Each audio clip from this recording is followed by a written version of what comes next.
Di zaman jahiliyah, kalau mau cerita, di zaman jahiliyah niku perempuan gak ada harganya. Jadi kalau dia sudah di usia yang siap untuk menikah, gak kemudian langsung dinikahkan, gak. Nanti ditulis di atas rumahnya, anak saya sudah siap menikah. Tuh bapak-bapak di desa nanti pada ngantri. Hari ini giliran Pak A, besok giliran Pak B, besoknya lagi giliran Pak C, terus sampai si perawan hamil, sampai si gadis hamil. Nanti kalau sudah hamil ditunggu anaknya lahir. Kalau sudah lahir dilihat mirip bapak yang mana. Itu zaman jahiliyah begitu. Mirip bapak yang mana? Kalau misal mirip bapak D, oh berarti ini nanti istrinya bapak D. Begitu. Parah nih zaman jahiliyah itu. Kita harus syukuri. Di zaman Kanjeng Nabi niki perempuan tidak kemudian setelah menikah menjadi budak, tidak. Tidak kemudian setelah menikah tidak boleh untuk bersuara, tidak. Tetap boleh. Ngomong tetap boleh, matur tetap boleh, sharing tetap boleh, komunikasi boleh. Zaman jahiliyah perempuan itu, istri, kalau berani tertawa terbahak-bahak di depan suaminya, suaminya berhak untuk nyopot giginya satu. Bisa dibayangkan Bu? Sudah hilang berapa giginya Bu? Sudah ompong kiranya ya Bu ya? Kiranya kita modelnya kalau di depan bapaknya kalau cerita belum cerita udah ketawa dulu. Kakak. Ini suami berhak untuk nyopot satu gigi. Niki betul-betul diceritakan oleh Hubabah Ummu Salim. Beliau adalah istri dari Al-Habib Umar bin Hafid. Menceritakan betul-betul detail bahwa di masa jahiliyah itu perempuan gak ada harganya. Sama tadi saya ingin mengomentari bahwa Cak Ahmad bilang perempuan tuh kalau bikin mahar jangan banyak-banyak. Tapi juga jangan sedikit-sedikit. Ini kok nggak diterusin gitu loh. Nanti repotnya buat adik-adik yang belum menikah akhirnya nggak banyak-banyak berarti yang sedikit saja. Maharnya cukup membaca bismillah. Wah repot. Jangan mau ya dek ya. Dilamar dengan bismillah jangan mau. Kita ada harganya dek. Ya, kupinang kau dengan bismillah. Jangan mau deh, jangan mau. Ya. Saya teringat dawuh dari almarhumah Bunyai Idris Marzuki, garwonya Mbah Yai Idris. Ketika ada santri Lirboyo yang mau meminang santri PPTQ, ditanyain maharnya. Maharnya berapa? Waktu itu tahun 2009. Maharnya berapa? Maharnya 500.000. Enggak boleh. Sing mbok jaluk ini bahasa Jawa paham ya? Yang kamu minta ini adalah orangnya hafidhoh. Kalau kamu kok meminang atau menikah dengan hanya cuma 500.000 nggak boleh. Dia memiliki Quran. Quran itu mahal harganya. Oh, minimal 2 juta. Wah. Ya intinya kayak gitu. Kalau panjenengan punya calon bapak-bapak kok wis duwe bojo kabeh iki. Nah, iya ya. Kok jenengan punya calon istri yang hafizah, punya ilmu, ojo murah-murah, ya. Ilmu regane larang, Al-Qur'an luweh larang maneh, ya. Sirinya lagi ibu-ibu bapak-bapak bahwa uang mahar itu berkah. Uang mahar itu berkah. Maka uang yang setelah menikah maharnya jangan dibuat liburan, honeymoon, jangan. Eman-eman.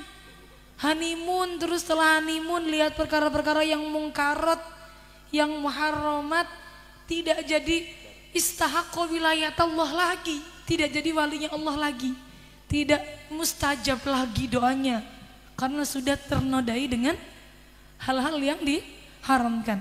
Maka uang mahar itu dimasukkan buat modal, dimasukkan buat mungkin bangun rumah, begitu. Jadi ini supaya uangnya berkah. Memang uang mahar itu berkah. Ini yang didahulukan oleh para masyayikh di Lirboyo. Seringkali demikian. Dulu kami juga didhawuhi demikian oleh orang tua kami. uang yang digunakan mahar jangan supaya difoya-foyakan demikian, supaya digunakan untuk perkara-perkara yang baik. Kemudian kalau panjenengan ingin tahu bahwa dulu Nabi menikahi Sayyidah Khadijah pun maharnya enggak sedikit. Bukan kemudian Nabi nikahi Sayyidah Khadijah maharnya cuma sedikit. Nabi menikahi Sayyidah Khadijah itu maharnya 20 unta.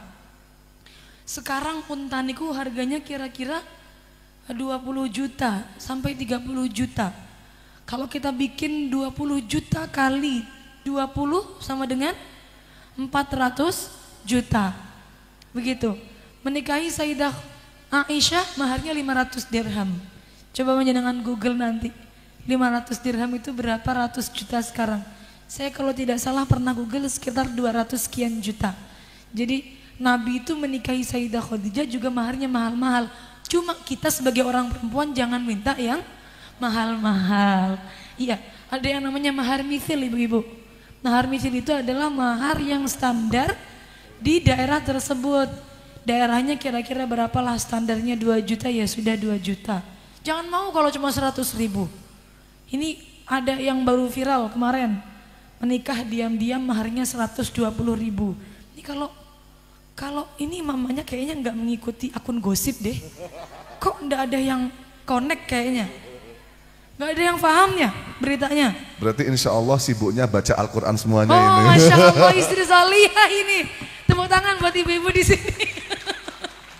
Kalau mamanya kan maklum nggak paham. Paham betul Bu? Oh Mbak Nah. Yang katanya maharnya 120.000 itu Nisa Sabian itu loh Bu. Oh, itu maharnya katanya 120. Oh, yang katanya pelakor itu ya? Enggak ingin bahas itunya loh Cak ya. Mari kita lanjutkan. Tadi Camat sudah panjang lebar ya. Ada namanya Amrul Bidayah, ada Amrul Nihayah. Saya ingin menambahkan sedikit saja. Tadi Camat kayaknya pro banget sama ibu-ibu. Sampai kira-kira ibu-ibu ini boleh dah minta apa aja sama bapak-bapak. Begitu ya kiranya. Saya ingin menjadi penyeimbangnya. Bagaimana untuk ibu-ibu apa yang harus dilakukan untuk bapak-bapak. Atau nanti mungkin adik-adik yang belum menikah dijadikan sebagai bekal. Karena orang menikah itu berkah. Berkah, nikah berkah itu kalau kita omongin ya. Man nakahalillah wa angkahalillah faqad istahaqqa wilayatullah. Ngomongnya gampang. Niatku nikah karena Allah. Tapi setiap hari ngomel terus. Tapi setiap hari nuntut terus. Tapi setiap hari marah-marah terus. Yang lanang marah-marah, yang perempuan marah-marah. Dari awal dibilang, aku niatnya karena Allah kok. Tapi kelakuannya bukan menunjukkan karena Allah. Jadi ibu-ibu bapak-bapak, bahwa man nakahalillah itu maksudnya berarti dengan dia menikah dia niat. Nikahku ini supaya Allah berikanku pertolongan untuk taat kepada Allah. Ini ulama yang dawuh bahwa orang itu bisa mendapatkan keberkahan dari menikah. Ini diceritakan, didawuhkan oleh Al-Imam Asy-Syinkiti dalam kitabnya. Beliau mendawuhkan ada dawuh Al-Quran yang tadi Cak Ahmad sampaikan bahwa orang itu kalau menikah nanti berkah kehidupannya, rezekinya lancar. Itu kalau memang niat nikahnya untuk supaya taat kepada Allah, supaya mudah taat kepada Allah, supaya mudah untuk ukhudul basar, supaya mudah untuk menjaga diri biar tidak kebablasan semisal nanti belum menikah seperti itu. Nah kalau perilakunya tidak demikian dalam pernikahannya, maka nanti keberkahan pun akan semakin menghilang. Maka berkahnya nikah harus diiringi dengan perlakuan-perlakuan yang sesuai dengan syariat. Nah maka yang ingin kalau seimbangkan bagaimana husnul isyrah seorang istri kepada suami. As-Sayyid Muhammad Alawi Al-Maliki dalam kitabnya, beliau itu pertama kali menyebutkan wa min husni ishratil mar'ah lizawj Termasuk yang pertama kali beliau sebutkan adalah tidak menuntut suami melebihi batas kemampuannya. Kenapa? Al-qanaah tu'ammirul buyut. Qanaah itu menenteramkan rumah. Qanaah itu buat rumahnya jadi nyaman. Kalau orangnya suka menuntut, tidak ada rasa syukur dalam hatinya, sukanya nuntut suami di atas kemampuannya, maka di sini muncul yang pertama, keretakan dalam rumah tangga. Ini yang pertama kali didahulukan oleh As-Sayyid Muhammad Alawi Al-Maliki. Menurut kau loh, kenapa sih kok pertama kali beliau itu menyampaikan langsung qanaah? Karena perempuan itu pengennya, sukanya sama hal-hal yang sifatnya materi. Loh, tidak dipungkiri, nyuwun sewu, kalau di daerah Lumajang ini kebanyakan santri, ini 100% santri. Jadi qanaah itu makanan sehari-hari. Di pondok, berasnya, masaknya keasinan. Habis nggak Mbak? Habis. Nasinya kekerasan, habis nggak Kang? Habis. Tanduk-tanduk, nambah-nambah. Lauknya nggak cocok, habis. Makanan sehari-hari santri qanaah itu. Maka untuk yang santri, saya kira untuk qanaah dalam pernikahan mudah. Karena mereka sudah terbiasa dididik di pondok untuk qanaah. Tapi nyuwun sewu, di luar sana masih banyak yang dilihat pertama kali sudah mapan atau belum. Yang dilihat pertama kali adalah bagaimana kehidupan dia menghidupiku setelah menikah. Kok uang bulannya segini, kok nggak cukup, kok kalau minta apa-apa sulit. Akhirnya uang dipegang istri. Suami tidak punya hak memegang uang sama sekali. Maka ternyata yang kedua disebutkan oleh Al-Imam As-Sayyid Muhammad Alawi Al-Maliki, min husni aisyratil mar'ah adalah barrah li zauji. Istri itu harusnya berbakti dengan suami, termasuk berbakti dengan suami itu adalah juga berbakti dengan ibu. Repotnya apa ibu-ibu? Banyak di sini uang rumah tangga itu yang megang adalah istri. Namanya Bank BNI. Bank Bini. Oh, BINI. Bank Bini. Jadi ini sekali store gak bisa diambil. Oke, boten. Jadi sekali store ke Bank Bini gak bisa diambil, sulit. Kalau mau keluar harus izin dulu. Nah ini mohon maaf, nyuwun sewu, kula hanya menyampaikan dawuh Sayyid Muhammad Alawi Al-Maliki mawon, bahwa sebenarnya kita barroh kepada zauj itu termasuk barroh kepada ibunya juga. Ini kan sering nih, kalau suaminya ngasih ke ibunya diperhitungkan, kau kemarin ngasih, baru kemarin ngasih ibu 500, sekarang sudah ngasih lagi, nanti bulan depan kita makan sama apa? Nah, ada yang demikian, banyak ibu-ibu, banyak istri yang demikian, modelnya banyak. Kalau semisal ngasih ibunya, ini kan banknya Bank Bini, jadi istri ngeluarin cuma 100.000. Tapi kalau buat istri check out Shopee, bisa sepuasnya. Ini banyak yang demikian ibu-ibu. Maka mungkin untuk ibu-ibu dan juga mbak-mbak santri kedepannya nanti ketika sudah berumah tangga, bahwa seorang anak laki-laki itu selamanya tetap milik ibunya, bukan milik istrinya. Kewajibannya yang nomor satu tetap birrul walidain kepada orang tuanya. Selama hak-hak istrinya sudah terpenuhi, jangan sampai kita menjadi penghalang dia berbakti kepada orang tuanya, terutama kepada ibunya. Kalau pernah dalam beberapa kesempatan menyampaikan cerita niki, mungkin kalau pernah lihat FYP, barangkali pernah FYP karena saya pernah menyampaikan ini, kemudian seliweran pernah lihat videonya gitu. Ada seorang laki-laki di zaman Kanjeng Nabi niku ndak bisa syahadat pas mau meninggal. namanya sahabat Alqamah. Padahal hari-harinya itu taatnya sama Allah ya. Puasa terus, jamaah terus di Masjid Nabawi. Pokoknya baik setiap harinya. Tapi pas mau meninggal syahadat nggak bisa. Semua nalkin nggak bisa. Begitu. Ditanya istrinya, kenapa suamimu? Buat apa dia seumur hidupnya? Kok sampai nggak bisa syahadat ini? Mau meninggal. Akhirnya, gak apa-apa, suamiku nggak masalah.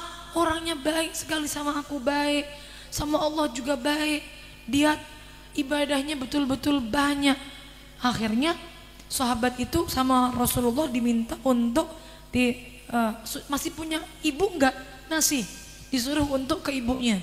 Disuruh untuk sowan ke ibunya Alqamah tadi. Ternyata sampai di depan rumahnya ibunya ketika nanya sahabatnya, Bu, mohon maaf, Alqamah anak panjenengan mau meninggal tapi ndak bisa syahadat. Biarkan, kata ibunya. Biarkan. Salah sendiri, selama hidupnya dia selalu mementingkan istrinya daripada ibunya, daripada saya. Kata ibunya demikian. Selalu mementingkan istri daripada ibunya. Maka akhirnya sahabat yang kemudian dibilangi oleh ibunya demikian matur sama Kanjeng Nabi. Ibunya kok gak mau dirayu sama Kanjeng Nabi. Ya udah, bilang lagi sama ibunya. Kalau ibunya ndak mau maafkan Alqamah ketika di dunia, matur ke ibunya, suruh ke sini. Begitu. Ibunya dipanggil sama Nabi, ditanya lagi, Alqamah ini dimaafkan ndak? Ndak. Salah sendiri dia selama hidupnya ndak pernah mementingkan saya, selalu mengutamakan istrinya. Ya sudah Bu, saya izin. Anak ibu sekarang saya bakar. Diizinin ndak? Jangan Kanjeng Nabi. Anak saya kok mau jenengan bakar? Yuk, daripada nanti dia dibakar di akhirat dengan api neraka, mending dia dibakar sekarang dengan api dunia. Maka akhirnya karena ancaman dari Kanjeng Nabi ini mau dibakar, ibunya mau ngasih maaf kepada Alqamah. Ini menunjukkan ibu-ibu sebenarnya karena banyaknya, bukan menjadi setiap orang ndak. Ini banyak. Kulon niku dicurhati sama teman kaulo, punya suami ibunya sakit. Sampai akhirnya kayaknya tuh waktu suami mikir semua untuk ibunya. Kira-kira kok gak kelihatan perhatian sama istrinya, cemburu istrinya dengan mertuanya sendiri. Niku tidak satu dua. Ternyata yang mengalami demikian banyak sekali. Maka ini penting untuk kita perempuan pertama kali memantapkan hati bahwa suami niki yang penting sudah melakukan kewajibannya kepada istri. Kalau memang waktunya dia taat sama ibunya, silakan, tidak usah kita larang. Demikian. Itu yang kemudian perlu untuk digarisbawahi. Yang selanjutnya, ternyata termasuk husnul isyrahnya seorang istri kepada suami itu adalah mendidik anak. Mendidik ini bukan kemudian sebenarnya kewajiban istri seorang, boten. Ini termasuk yang sebaiknya dilakukan oleh seorang istri. Kalau bapaknya wajib ngadidik, wajib. Bahkan di kitab fikih ibu-ibu, yang wajib ngajarin salat, yang wajib ngajarin wudhu, ibadah ya, ibadah mana yang wajib, mana yang haram dikasih tahu. Itu kewajibannya betul-betul disebutkan adalah liwaliyil sobi, untuk walinya sobi. Kalau para ulama sebenarnya dalam hal ini menjelaskan walinya sobi dalam hal mendidik itu dua-duanya. Suami wajib, istri juga wajib. Maka sebenarnya mendidik ini meskipun nanti kewajiban kedua, tapi kalau istri mau mendidik dengan baik, ini termasuk berbakti kepada suami. Dan mungkin tadi Cak Ahmad menyampaikan di awal, ini yang juga sering nih biasanya. Saya itu setelah menikah, biasanya ada beberapa yang tanya kepada Umi, kepada Umi Hana, Umi Azah, yang kemudian demikian beliau-beliau menjawabnya, ataupun yang dijawab oleh Syarifah Fatimah yang tadi Cak Ahmad sampaikan di awal. Setelah menikah, suami itu kok males ibadah. Ada yang modelnya suami demikian. Jadi setiap hari saya itu bangunin subuh. Kalau nggak dibangunin subuh, bablas subuhnya, kodok.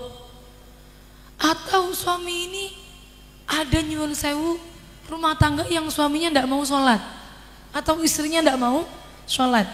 Kalau istri nyuruh, kalau suami nyuruh istri kan enak ya ibu-ibu.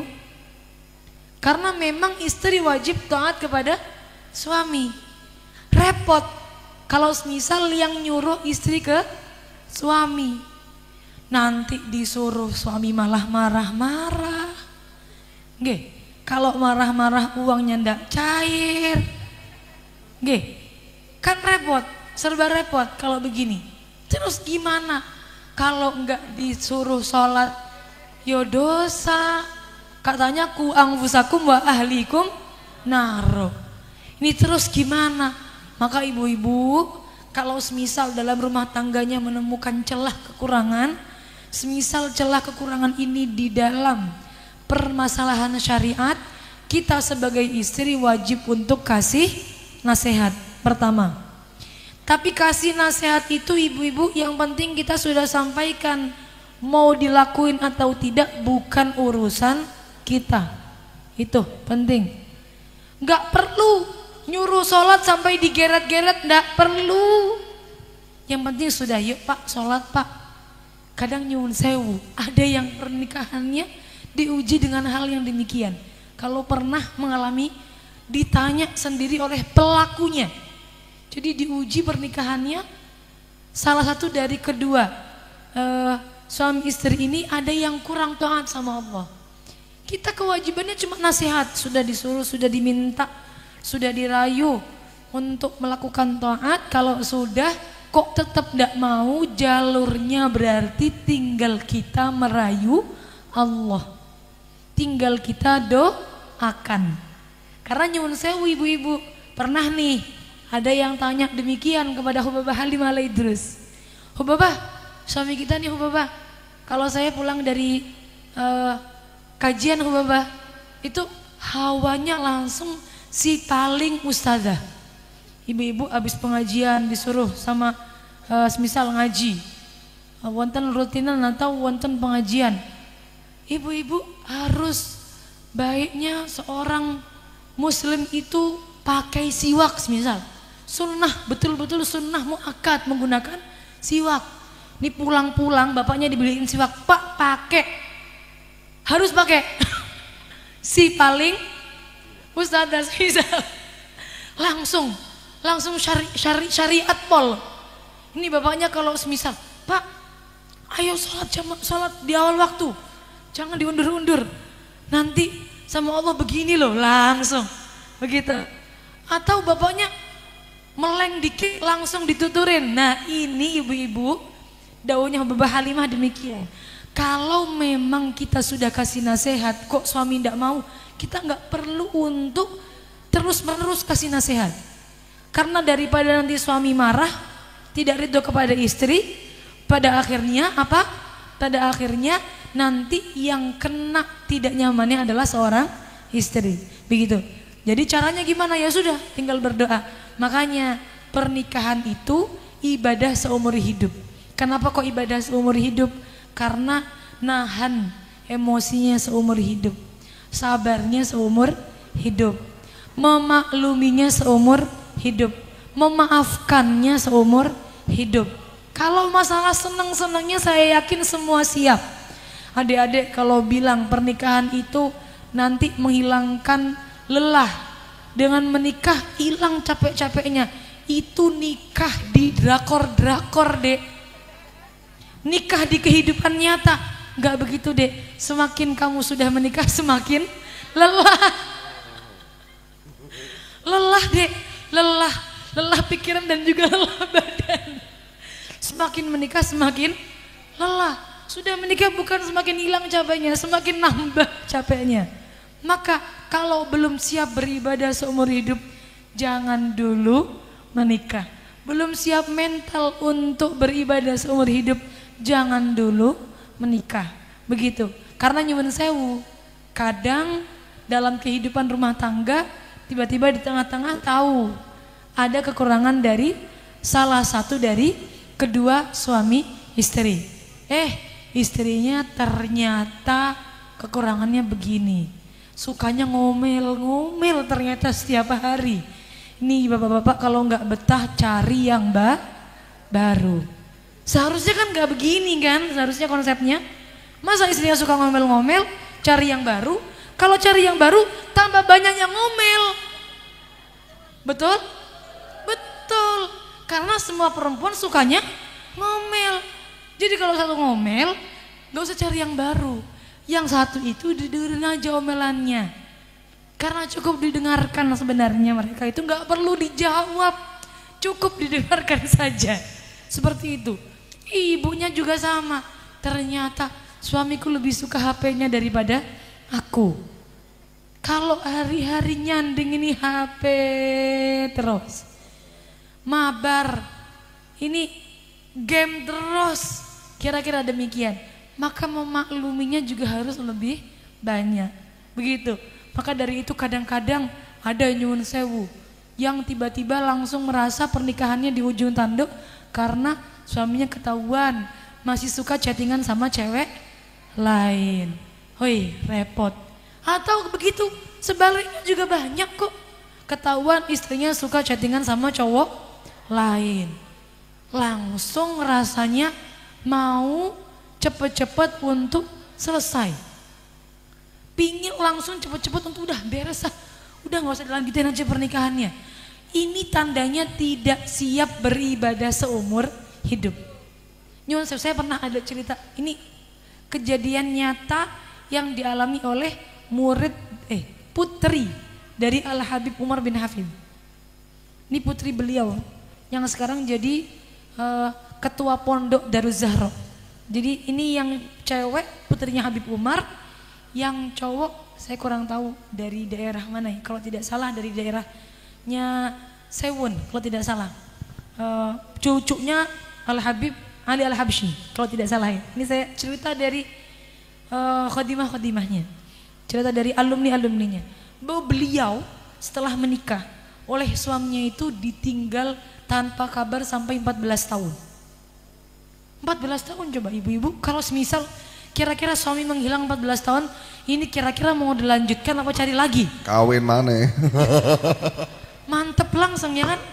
Mumpung gak sih masih muda begitu kan? Lagian laki-laki bukan cuma dia saja begitu kan? Apalagi kalau kita lihat di buku pernikahan itu kan boleh sudah mengajukan fase nikah. Sudah lebih dari 4 tahun begitu kan? Ini 14 tahun meninggalkan.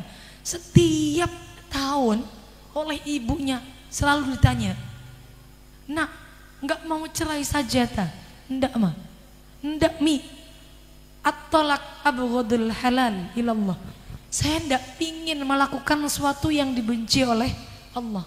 Saya ndak ingin ngelakuin hal-hal yang bikin Allah ndak suka sama saya. Maka itu dihindari. Sampai apa ibu-ibu? 14 tahun menunggu, ternyata kemudian suaminya balik lagi. Balik lagi dan yang dilakukan apa? Yang dilakukan dimaafkan sepenuhnya. Coba kalau ibu-ibu, kira-kira balik lagi, diapain yang pertama kali? Diapain pertama kali? Dibukakan pintu nggak kira-kira? Udah, pergi aja lagi nambah, kurang lama. Masih 14 tahun, sampai mati aja nggak apa-apa pergi. Mungkin kalau orang-orang yang imannya belum sekuat itu akan ngomong demikian. Tapi karena next level sudah imannya, maka yang dilakukan dalam pernikahannya semuanya yang dipandang adalah Allah. Ini tandanya menakaha lillah. Bukan nikahnya karena kebahagiaanku. Sekarang mohon maaf adik-adik, yang banyak nikah itu memperjuangkan kebahagiaan sekarang. Kalau nggak bahagia buat apa aku lanjut sama dia? Masih ada yang lain yang bisa membuatku bahagia. Begitu kan? Sekarang orang kan kalau pernikahan tujuannya itu yang buat bahagia. Padahal ada yang lebih penting. Kita membahagiakan Allah. Dengan kita membahagiakan Allah, dengan taat kepada Allah, jaminan Allah pasti Allah akan bikin kita bahagia. Ini mungkin yang sering lupa. Ini kaulo tadi dari awal sampai akhir matur semua apa yang kulo sampaikan murni dari kalam-kalam para ulama, murni dari cerita-cerita para ulama, bukan karena untuk menggurui sama sekali. Semoga ada manfaatnya.